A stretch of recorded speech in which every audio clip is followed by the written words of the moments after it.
Cette vidéo est sponsorisée par RugiVPN. Grâce à ce logiciel, vous pourrez crypter vos homards en toute sécurité. Le 20 juillet 1969, les astronautes Neil Armstrong et Buzz Aldrin se posèrent sur la surface lunaire avec la mission Apollo 11 pour la première fois dans toute l'histoire de l'humanité. Tout le monde a vu ces images. Tout le monde connaît cette mission.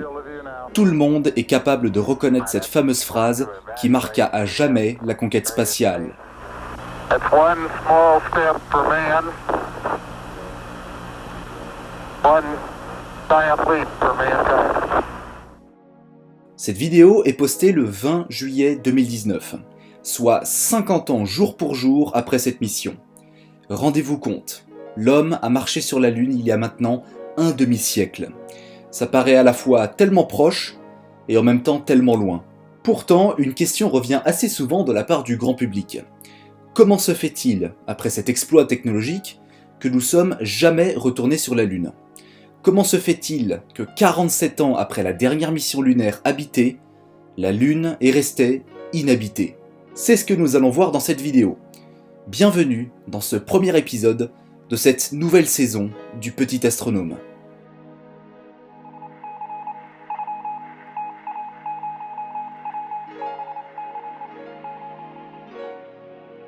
Avant de répondre à cette question, on va d'abord faire un petit récapitulatif des missions Apollo. Ce programme spatial avait pour but, comme vous le savez tous, d'envoyer un équipage sur la Lune et de les faire revenir vivants. Contrairement à ce que l'on peut penser, ce programme n'est pas le seul, il n'est pas indépendant. Avant cela, 3 programmes aussi importants que lui étaient prévus. Le programme Mercury, destiné à envoyer des hommes en orbite, Gemini, destiné à effectuer divers tests en orbite basse terrestre et à perfectionner ce que l'on sait déjà faire, et enfin, le programme Ranger, destiné à photographier de très près la Lune par le biais de sondes. Le programme Apollo a cependant très mal commencé avec la mission Apollo 1. Lors d'un test au sol, un incendie se déclencha dans la capsule, tuant son équipage, composé d'Edgar White, Roger Chaffee et Gus Grissom. Nous sommes en janvier 1967. La prochaine mission habitée sera Apollo 7. Et non, pas 2. Ce sera en octobre 1968. Elle avait pour mission d'envoyer 3 hommes en orbite autour de la Terre afin d'effectuer tous les tests sur le module de commande. Cette mission est assez méconnue, mais elle contient quelques records assez inédits. Bon, déjà, c'est la première mission habitée du programme. C'est aussi la première mission à envoyer 3 astronautes en même temps dans l'espace. Et enfin, c'est la première mission à avoir diffusé des images pour la télévision. En décembre de cette même année, l'équipage d'Apollo 8, composé de William Anders, de Frank Borman et de Jim Lovell, sera la première à orbiter autour de la Lune et à revenir sur Terre. À ce moment-là, les Américains ont pris une sérieuse avance sur les Russes lors de la course à la Lune, et tout le monde sait qu'ils allaient la gagner. En 69, les missions Apollo 9 et 10 feront la même chose qu'Apollo 8, survoler la Lune, puis rentrer sur Terre. Mais c'est bien le 20 juillet 1969 que Neil Armstrong et Buzz Aldrin poseront le pied sur la Lune. Enfin, le pied non, la combinaison, pas le pied, mais vous m'avez compris. Il y a un autre membre de l'équipage que bien des gens ne connaissent pas. C'est Michael Collins. Lui, il n'a jamais marché sur la Lune, il est resté sur le module de commande en orbite autour de notre satellite. Le problème avec la mission Apollo 11, c'est qu'elle a malheureusement éclipsé absolument tout le reste. Les missions précédentes comme les missions suivantes. En novembre 1969, Pete Conrad et Richard Gordon, 2 des meilleurs pilotes et astronautes de l'époque, ainsi qu'Alan Bean, s'envoleront avec la mission Apollo 12. Cette mission sera bien moins connue par le grand public parce que le public s'était justement déjà lassé du programme lunaire. La mission Apollo 13 restera dans les mémoires, mais pour une raison beaucoup plus moche. À la suite d'un problème technique, l'équipage n'a pas pu se poser sur la Lune et sont rentrés en catastrophe sur Terre. Jim Lovell, le commandant de la mission, a certes de quoi rager, mais aussi de quoi se la péter. Il a quand même survolé 2 fois la Lune, avec Apollo 8 et Apollo 13. Malgré la joie de les avoir retrouvés vivants, le Congrès américain est bien moins enthousiaste. Avant la mission Apollo 13, il y avait déjà la mission Apollo 20 qui était supprimée des calendriers de la NASA. Et après l'incident de la mission, ce sera au tour d'Apollo 18 et 19 qui seront supprimés. Restent alors les 4 dernières missions, qui seront les plus intéressantes. Apollo 14, 15, 16 et 17 entre février 1971 et décembre 1972. Harrison Schmitt et Eugene Cernan, les membres d'Apollo 17, seront les derniers hommes à avoir marché sur la Lune. I was strolling on the moon one day in a merry, merry month of December. May. Aujourd'hui, la question qui revient le plus souvent avec le programme lunaire américain, c'est celle-ci. Comment se fait-il qu'avec les technologies apportées entre 69 et 2019, nous ne sommes jamais retournés sur la Lune? Comment se fait-il que le Congrès n'ait jamais eu l'idée de reproposer à la NASA d'y retourner? Les facteurs sont assez multiples. En fait, il n'y a pas qu'une seule réponse, mais plusieurs. Malheureusement, cette question est aussi posée par bon nombre de conspirationnistes qui essayent de prouver que les missions Apollo n'existent pas. Donc avant de répondre à cette question, je vais d'abord éclaircir un point. Oui, nous sommes allés sur la Lune. Comme je l'ai dit dans plusieurs de mes vidéos, les missions Apollo vont dans la continuité de tout le reste, de tous les autres événements historiques. Dire que les missions Apollo n'existent pas est littéralement une aberration. Et dans tous les cas, poser une question de ce type ne justifie pas l'existence d'un complot, parce que manifestement les complotistes posent beaucoup de questions, mais visiblement n'apportent jamais de réponse. Bon, maintenant que cet éclaircissement est fait, je vais donc répondre à cette question. Et vous allez voir que c'est beaucoup plus complexe que ça en a l'air. Numéro 1, l'idéologie. La première raison du pourquoi est-ce qu'on n'est jamais retourné sur la Lune, c'est l'idéologie. La course à l'espace était à la fois un enjeu scientifique, mais aussi, et surtout, idéologique et politique. Je vous rappelle, on était en pleine guerre froide, et la course à l'armement des années 50 a inévitablement débouché sur la course à l'espace dans les années 60. En 1955, les deux superpuissances ont annoncé envoyer un satellite en orbite autour de la Terre dans le cadre de l'année de géophysique de 1957. Ça, c'était la version officielle.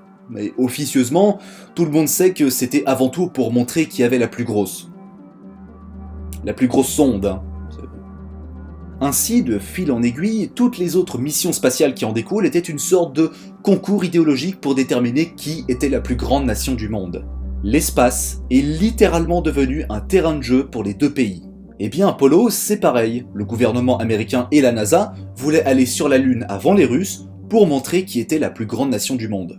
Le problème, c'est qu'à partir d'Apollo 12, tout le monde a commencé à s'en foutre royalement des missions Apollo, y compris les Américains. Tellement que le décollage de la Saturn V lors de la mission Apollo 13 en avril 70 n'a même pas été diffusé à la télévision. Tout le monde sait que les Américains avaient remporté la course à la Lune, et donc il n'y avait plus trop d'intérêt idéologique. C'est triste à dire, mais les grands exploits de ce type sont réalisés uniquement que s'il y a une course idéologique derrière. C'est le seul et unique enjeu. Bon, alors évidemment il y a la science aussi. Les missions Apollo ont apporté énormément de progrès scientifiques et de connaissances sur notre satellite. Sauf que la science, tout le monde s'en fout en fait. La preuve, les missions Apollo 14, 15, 16 et 17 n'avaient plus aucun enjeu idéologique. Et pourtant, on s'est concentré sur l'aspect scientifique de ces missions. Mais vous vous rappelez, vous, des missions Apollo 14, 15, 16 et 17 ? Les passionnés d'astronomie connaissent ces missions, y compris moi, évidemment. Mais le grand public, non. Le grand public, sait-il réellement qu'il y a eu des missions après Apollo 11 ? J'ai récemment posé la question à un proche, et il m'a répondu qu'il n'y avait, selon lui, que 2 personnes qui avaient marché sur la Lune. Apollo 11 quoi, alors qu'en fait il y en avait 12. C'est pour cela qu'aujourd'hui personne n'est encore retourné sur la Lune. C'est parce qu'il n'y a plus de course idéologique. Il y a cependant 3 candidats qui souhaiteraient y aller. C'est l'Europe, la Chine et les États-Unis. L'Agence spatiale européenne a toujours voulu envoyer des astronautes sur la Lune afin de créer une espèce de base scientifique qui profiterait à tout le monde. Mais leur but premier ici est avant tout scientifique, moins idéologique. Ce qui n'est pas vraiment le cas avec la Chine par exemple. Récemment, Xi Jinping, le dirigeant suprême chinois, a demandé à l'agence spatiale chinoise de plancher sur de futures missions habitées. Sauf qu'avec la Chine, c'est surtout dans l'optique de montrer que la Chine est une grande nation. Donc un combat idéologique. Récemment, Donald Trump a annoncé aussi vouloir retourner sur la Lune. Mais ceci avant les Chinois, pour bien montrer qui c'est qui commande. Mais cette course idéologique est bien moins impressionnante que celle des années 60. Parce que dans les années 60, il y avait la guerre froide, et surtout il y avait un menace de risque nucléaire. Et comme la guerre nucléaire c'est mal, ils ont préféré s'affronter dans l'espace plutôt que se foutre sur la gueule. C'est pour ça d'ailleurs qu'on appelle ça la guerre froide, et pas la guerre chaude. Non, parce que le coup du « on va retourner sur la Lune », George Bush Jr. nous l'a déjà fait en 2004. 15 ans après, il se passe toujours pas grand-chose. Numéro 2, l'économie. La deuxième raison du pourquoi est-ce qu'on n'est jamais retourné sur la Lune, c'est l'économie. Dans les années 60, les deux superpuissances, la Russie et les États-Unis, étaient en pleine guerre froide, en course idéologique. La chose la plus importante était de réaliser les missions spatiales avant son adversaire, et sur tous les terrains, la Lune, l'orbite terrestre, la conquête de Mars, etc. Et ce faisant, le budget pour les agences spatiales a été beaucoup plus mis en avant. Il est devenu tellement important que le budget de la NASA en 1965, par exemple, représentait 6% de tout le budget de l'État fédéral, c'est dire. Aujourd'hui, on estime que le programme Apollo a coûté environ 25 milliards de dollars à la NASA. Si on convertit avec l'inflation aujourd'hui, donc 50 ans plus tard, on arrive sur environ 150 milliards de dollars. Parce qu'entre 69 et 2019, le dollar américain est devenu beaucoup plus cher. Donc, on part sur ça. Aujourd'hui, le programme Apollo coûterait environ 150 milliards de dollars. La question est, qui va le faire ? Qui, parmi les gouvernements actuels, va dépenser 150 milliards de dollars pour pouvoir retourner sur la Lune ? La réponse ? Pas grand monde. Vous savez pourquoi ? Dans les années 60, on dépensait sans compter parce que ça arrangeait notre idéologie, et l'enjeu était absolument énorme, c'était inédit. Mais aujourd'hui, avec la mondialisation, les gouvernements sont devenus beaucoup plus capitalistes. Et il se trouve qu'aujourd'hui, les missions spatiales de cette envergure font rêver les gouvernements. Le problème, c'est que ces gouvernements-là veulent gagner de l'argent avec ce genre de mission, un retour sur investissement. Mais ces gens oublient que l'espace n'est pas rentable. Quand la NASA dépense 3 milliards de dollars pour envoyer un rover à la surface de Mars, elle dépense 3 milliards de dollars. Elle va pas gagner de l'argent maintenant comme ça. La seule rentabilité de la conquête spatiale à l'heure actuelle, on entend bien, c'est les retombées technologiques. Et juste pour information, je l'avais déjà dit dans une autre vidéo, mais les retombées technologiques de la conquête spatiale actuelle, c'est la moitié de la technologie sur Terre. Et ça se compte en billions de dollars. Mais ça, les gouvernements s'en foutent. Eux, ils veulent de l'argent concret. C'est pour ça qu'Elon Musk a beaucoup de mal à aller sur Mars. Il veut y aller et en même temps produire une télé-réalité pour rentabiliser le coût de son programme. Mais c'est peine perdue, ça coûte beaucoup trop cher. Si on veut retourner sur la Lune ou aller sur Mars, il faut accepter l'idée de perdre de l'argent. Le projet de Trump peut être louable. Le problème, c'est qu'il donne pas assez d'argent pour le budget de la NASA. Parce qu'il considère en même temps que la conquête spatiale, ça coûte trop cher. Et l'administration américaine actuelle est réputée aussi pour son anti-science. Les gens crachent à la gueule de la conquête spatiale parce que soi-disant ça coûte trop cher, mais en même temps, dès qu'un gouvernement ou un fonds d'investissement privé dit qu'on va aller sur la Lune ou aller sur Mars, tout le monde applaudit. Alors comment voulez-vous retourner sur la Lune si on ne donne pas assez d'argent ? Et surtout, si on considère que la conquête spatiale coûte trop cher ? Comment est-ce que vous voulez y aller sinon ? Une autre solution serait de monter une collaboration internationale, comme avec l'ISS par exemple. Et justement, numéro 3, l'orbite terrestre. La troisième raison de pourquoi est-ce qu'on n'est pas retourné sur la Lune, c'est l'orbite terrestre. Ou plutôt en fait la science en général. Je m'explique. Lors de la mission Apollo 16, le Congrès américain a annoncé en pleine mission le feu vert pour la future navette spatiale. Il se trouve qu'après le programme Apollo et les missions Skylab, la fusée Saturne V allait prendre sa retraite, et les Américains ne seraient alors plus capables d'aller dans l'espace par eux-mêmes avant l'arrivée de la navette spatiale. Durant les décennies des années 70, 80 et 90, la NASA, comme l'ESA ou même l'agence russe, a préféré se concentrer sur l'orbite terrestre plutôt que de retourner sur la Lune. Parce que la Lune, au final, y a pas grand chose dessus.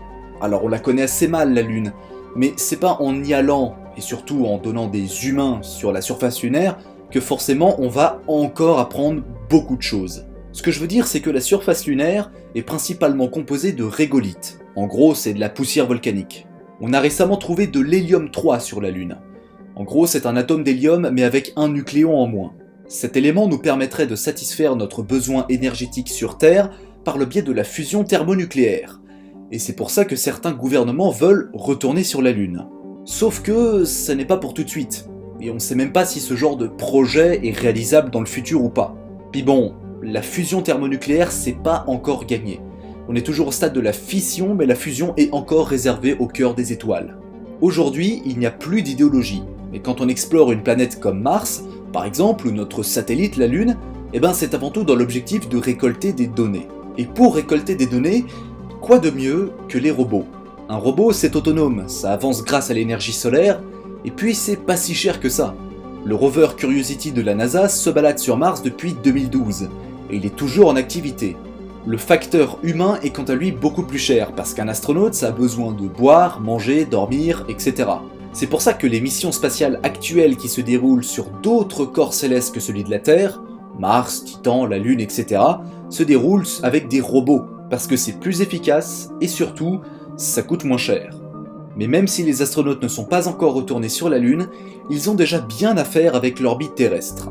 Dans les années 1990, la Russie a mis au point la fameuse station Mir, qui accueillit des Russes, mais aussi des Américains et des Européens à son bord. Cette station inspirera plus tard la Station spatiale internationale, qui est le fruit d'une collaboration entre plusieurs dizaines d'États dans le monde. Mais rassurez-vous, nous retournerons sur la Lune, un jour, quoi qu'il arrive. Et nous irons sur Mars aussi. Vous savez pourquoi? Parce que l'homme cherche toujours à aller plus loin, même si ça doit lui coûter énormément de ressources. Mais pour l'instant, c'est pas gagné.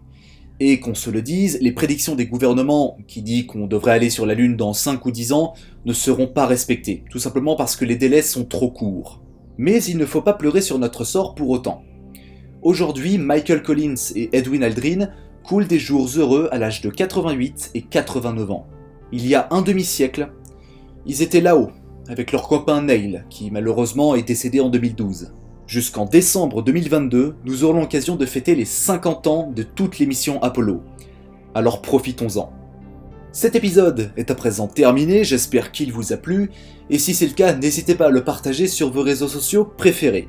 Quant à moi, je vous donne rendez-vous très bientôt pour une prochaine vidéo, et d'ici là, n'oubliez pas de lever les yeux vers les étoiles pour admirer le silence éternel de ces espaces infinis. Allez, à bientôt!